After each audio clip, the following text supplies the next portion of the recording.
Guys, പുതിയൊരു വീഡിയോയിലേക്ക് എല്ലാവർക്കും സ്വാഗതം. അപ്പോൾ ഇന്ന് ഞാൻ ഉണ്ടാക്കാൻ പോകുന്നത് കുക്കുംബർ സലാഡാണ്. അപ്പോൾ അതിനായിട്ട് നമുക്ക് ഫസ്റ്റ് കുക്കുംബർ ഉണ്ട്, ഉള്ളി ഉണ്ട്, പിന്നെ തൈര് ഉണ്ട്, പിന്നെ ഒരു സ്പൂണ് ഇത് എടുക്കാം.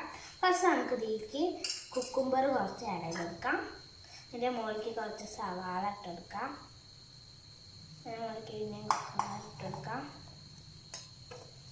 സവാള ഇട്ടെടുക്കാം, ഇട്ടെടുക്കാം. അപ്പോൾ നമുക്കിത് കുക്കുംബറും സവാള ഇട്ട് കഴിഞ്ഞ് പിന്നെ തൈര് ഇതിൽ വെച്ചെടുക്കാം.